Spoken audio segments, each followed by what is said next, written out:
Assalamualaikum warahmatullahi wabarakatuh. Perkenalkan, saya Herni Apriani Amelia dengan NIM 19111060017. Di sini saya akan memberikan pendidikan kesehatan mengenai makanan pendamping ASI pada anak usia 6 sampai 9 bulan. Assalamualaikum. Waalaikumsalam. Mari silakan duduk Ibu. Baik Bu, sebelumnya perkenalkan saya Bidan Herni yang jaga di Puskesmas pada siang hari ini. Sebelumnya dengan Ibu siapa ya Bu? Ibu Rizky. Ibu Rizky. Baik, bagaimana Ibu, ada yang bisa saya bantu? Iya, gini Bu, saya mau konsultasi aja, mau tahu tentang makanan pengganti ASI yang baik untuk anak saya. Baik, sebelumnya anaknya Ibu usia berapa ya Bu? Usia 6 bulan. Usia 6 bulan. Baik, saya akan menjelaskan terkait makanan pendamping ASI yang baik untuk anak Ibu. Sebelumnya, apakah Ibu bersedia? Iya, saya bersedia. Baik, bismillahirrahmanirrahim. Ibu, di sini ada strategi pemberian makanan pendamping ASI. Yang pertama itu tepat waktu. Tepat waktu ini bayi usia 6 bulan ke atas tidak dapat memenuhi kebutuhan energi dan kecukupan gizinya hanya dengan ASI. Kemudian yang kedua itu ada adekuat atau memadai. Harus mencukupi kebutuhan energi, protein, dan makronutrien yang dibutuhkan anak. Kemudian yang ketiga itu ada aman dan higienis Bu. Aman dan higienis ini bahan yang digunakannya itu aman dan alat-alat bahan dan tempatnya itu harus bersih. Selanjutnya diberikannya itu secara responsif, memperhatikan anak ketika lapar dan juga harus konsisten ya Bu. Kemudian duduk tegak dan ketertarikan pada makanan. Ya, di sini ada perkembangan anak sesuai usia ya Bu. Yang pertama itu ada usia 0 sampai 3 bulan. Anaknya itu udah bisa mengangkat kepala dan dada saat tengkurap. Kemudian menatap wajah orang tuanya, kemudian mengikuti objek yang bergerak, tersenyum dan menangis. Pada usia 4 sampai 7 bulan itu anak udah bisa tengkurap atau bolak-balik ya Bu. Kemudian bisa duduk, merespon bila dipanggil, dan bersuara untuk mengekspresikan rasa nyamannya. Kemudian senang bermain dan berespon terhadap emosi orang tuanya.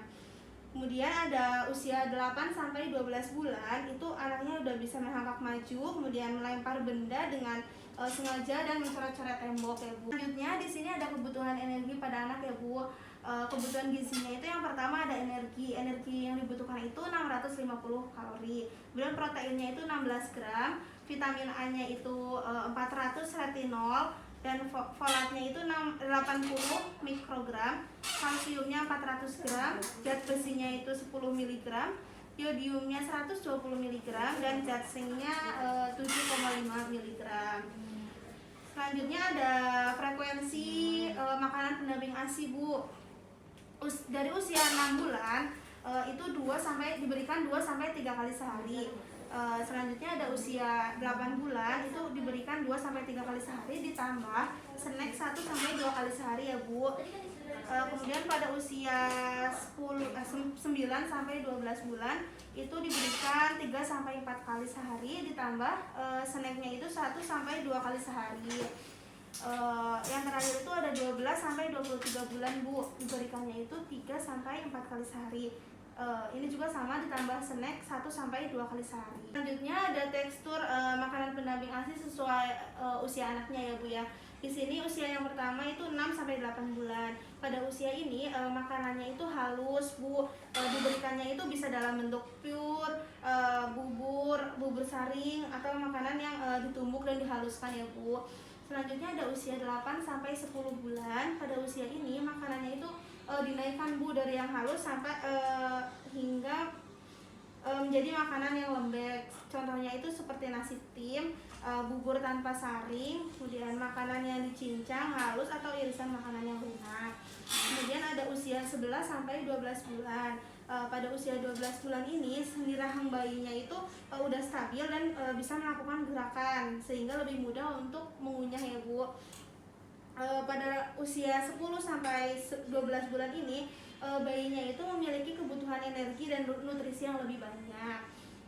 Kemudian pada usia 12 sampai 24 bulan ini menu MPASI bayi itu sebaiknya sudah mulai disesuaikan dengan menu keluarga ya Bu ya. Ini tuh untuk melatih supaya bayinya itu terbiasa dan siap beralih ke menu yang lebih selanjutnya ada hal-hal yang harus diperhatikan saat memulai pemberian makanan pendamping ASI ya Bu. Yang pertama itu Ibu bisa memperhatikan frekuensi dan jumlahnya. Pemberian MPASI ini jangan terlalu banyak dan sering, atau jangan juga terlalu sedikit dan jarang ya Bu. Kemudian yang kedua itu perhatikan teksturnya, perhatikan gizinya, dan perhatikan responnya.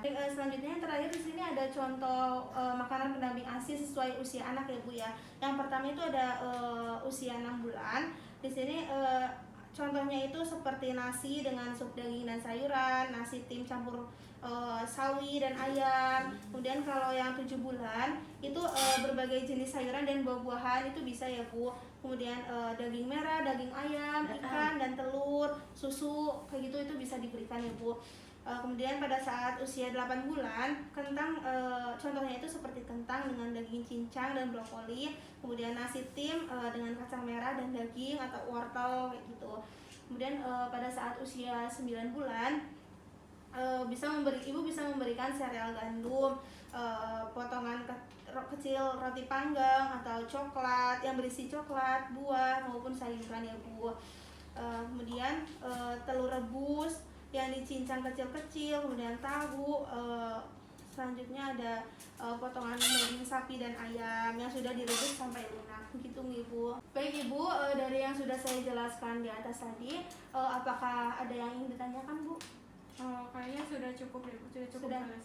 Sudah cukup paham ya Bu ya. Baik, jika sudah cukup paham, mungkin begitu penjelasan dari saya mengenai makanan pendamping ASI Ibu. Sebelumnya terima kasih atas waktunya. Ibu, mudah-mudahan Ibu sehat selalu, anaknya juga sehat selalu. Amin. Ya Bu. Amin. Oke, terima kasih Bu. Assalamualaikum. Baik, cukup sekian dan terima kasih. Kurang lebihnya saya mohon maaf. Assalamualaikum warahmatullahi wabarakatuh.